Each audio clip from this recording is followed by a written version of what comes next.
Hi friends, welcome back to my Ammachi kitchen. ഇപ്പം നമുക്ക് മാങ്ങ ഇഷ്ടം പോലെ കിട്ടുന്ന സമയമാണ്. മാമ്പഴം അത് പലതരത്തിലുള്ള മാമ്പഴം കിട്ടുന്നുണ്ട്. ഇതുപോലത്തെ ചെറിയ മാമ്പഴം കിട്ടുവാണെങ്കിൽ നമുക്ക് പുളിശ്ശേരി ഉണ്ടാക്കാൻ നല്ല രുചിയായിരിക്കും. ഇതുപോലെ ചെറിയ മാങ്ങ കിട്ടുവാണെങ്കിൽ എല്ലാവരും ഒന്ന് മാമ്പഴ പുളിശ്ശേരി ഉണ്ടാക്കി നോക്കണം. ഞാനും ഇന്നിവിടെ മാമ്പഴ പുളിശ്ശേരി ഉണ്ടാക്കാൻ പോവുകയാണ്. അതിന് വേണ്ടിയിട്ട് ഞാനിവിടെ ഒരു 5 മാങ്ങ എടുത്ത് കഴുകി കൊണ്ടുവന്നിട്ടുണ്ട്. ഇനി നമുക്കിതിൻ്റെ തൊലിയൊക്കെ ഒന്ന് കട്ട് ചെയ്ത് പൊളിച്ച് ഒരു ചട്ടിയിലേക്ക് ഇട്ട് കൊടുക്കാം.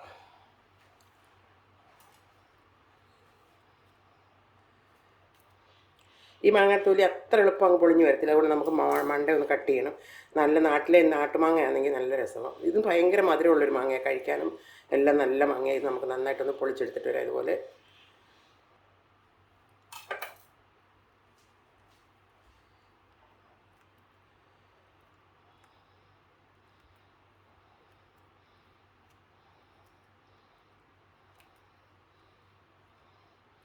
മാങ്ങ നല്ല ഭംഗിയായിട്ട് പൊളിഞ്ഞ് വന്നിട്ടുണ്ട്. ഇതുപോലെ എല്ലാ മാങ്ങയും നമുക്ക് പൊളിച്ചെടുക്കാം.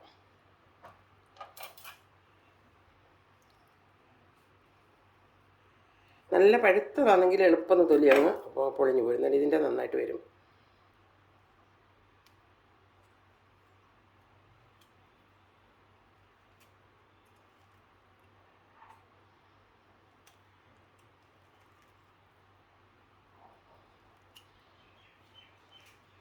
മാമ്പഴ പുളിശ്ശേരി വെക്കുമ്പോൾ എപ്പോഴും നാട്ടുമാങ്ങ തന്നെ എടുക്കാൻ നോക്കണം.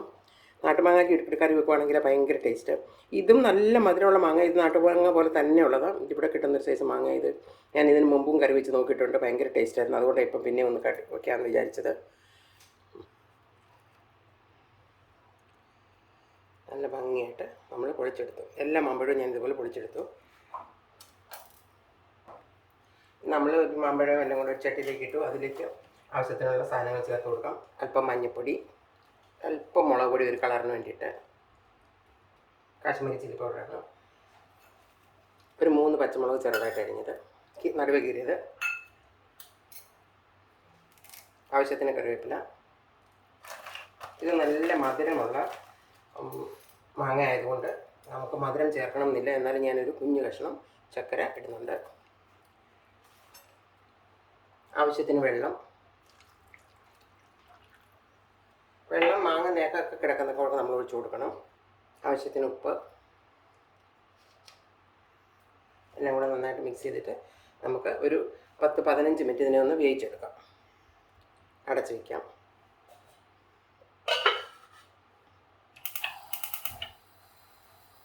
ഇനി അതൊന്ന് വേകുന്ന നേരം കൊണ്ട് നമുക്കിതിന് വേണ്ട അരപ്പ് തയ്യാറാക്കാം. അരപ്പ് തയ്യാറാക്കാൻ വേണ്ടി ഒരു അരമുറി തേങ്ങ, ഒരു നുള്ളി ജീരകം, അല്പം മഞ്ഞൾപ്പൊടി, ഇത് 3 കൂടി ഇട്ട് നന്നായിട്ട് നമുക്കൊന്ന് അരച്ചെടുത്തിട്ട് വരാം. അമ്മയും നമുക്കൊന്ന് തുറന്ന് നോക്കാം.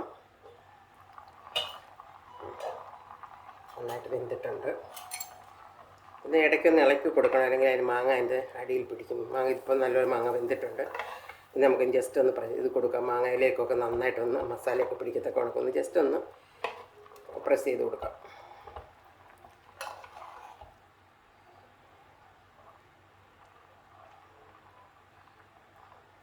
അല്പം നേരം കൂടെ അടച്ചു വെക്കാം. നമുക്ക് നോക്കാം. നല്ല ഭംഗിയായിട്ട് ആയിട്ടുണ്ട്. ഇനി നമുക്ക് അരപ്പ് ചേർത്ത് കൊടുക്കാം. നന്നായിട്ട് വെന്തു.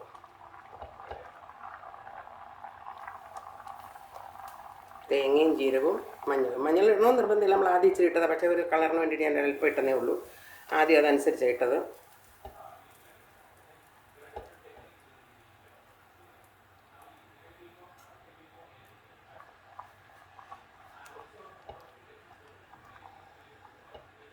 നമ്മുടെ മിക്സർ കഴുകിയ വെള്ളം കൂടെ ചേർത്ത് കൊടുക്കാം.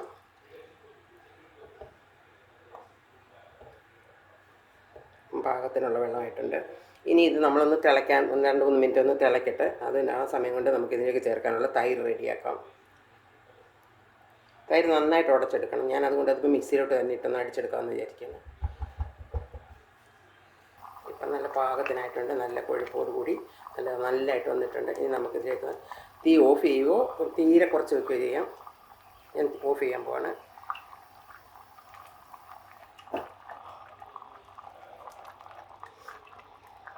തിള അല്പം ഒന്ന് നിൽക്കുമ്പോൾ നമുക്ക് നല്ല കട്ട തൈര് മിക്സി ഞാൻ അടിച്ചു കൊണ്ടുവന്നിട്ടുണ്ട്. അതങ്ങോട്ട് ചേർത്ത് കൊടുക്കാം.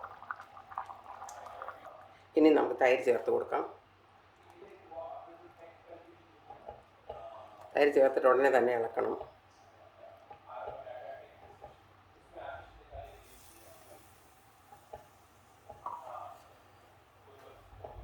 ഇനി ഒട്ടും തിളയ്ക്കരുത്. നന്നായിട്ട് ഇളക്കി യോജിപ്പിച്ചിട്ട് ഇനി നമുക്ക് നമ്മുടെ മാമ്പഴ പുളിശ്ശേരിയിലേക്ക് കടുക് വറുത്തൊഴിക്കാം. അതിന് വേണ്ടിയിട്ട് ഒരു പാൻ വെച്ചു. പാനിലേക്ക് ആവശ്യത്തിനുള്ള വെളിച്ചെണ്ണ ഒഴിച്ചു കൊടുക്കണം.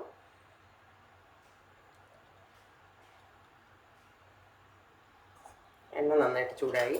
അതിലേക്ക് നമുക്ക് ആവശ്യത്തിനുള്ള കടുക് ഇട്ട് കൊടുക്കാം. കടുക് നന്നായിട്ട് പൊട്ടി അതിലേക്ക് നമുക്കൊരു അല്പം ഉലുവ ചേർത്ത് കൊടുക്കാം. ഒരു കുറച്ച് ഉലുവ മാമ്പഴപ്പുളിശ്ശേരിക്ക് ഉലുവ കടുക് വറുത്ത് ചേർക്കുകയാണെങ്കിൽ ഭയങ്കര ടേസ്റ്റാണ്. അതുകൊണ്ട് കുറച്ച് ഉലുവ ചേർത്ത് കൊടുക്കുന്നുണ്ട്. തീ കുറച്ച് വയ്ക്കാം. ഒരു 3 വത്തലമുളക് ചെറുതായി മുറിച്ചത്,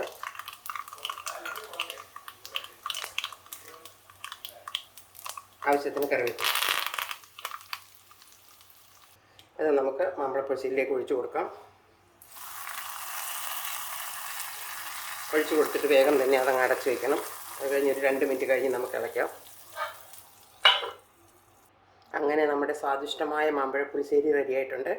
ഈ മാങ്ങ ഇഷ്ടംപോലെ കിട്ടുന്ന സമയം ആയതുകൊണ്ട് എല്ലാവരും ഈ മാമ്പഴം ഇങ്ങനെ ഒന്ന് ഉണ്ടാക്കി നോക്കണം. എൻ്റെ മാമ്പഴപ്പുളിശ്ശേരിയുടെ വീഡിയോ നിങ്ങൾക്ക് ഇഷ്ടപ്പെട്ടെങ്കിൽ ലൈക്ക് ചെയ്യണം, കമൻറ്റ് ചെയ്യണം, മറ്റുള്ളവരിലേക്ക് ഷെയർ ചെയ്യാനും മറന്നു പോകരുത്. ഇനി ഒരു പുതിയ വീഡിയോയുമായി കാണുന്നവരെ bye, take care, thanks for watching.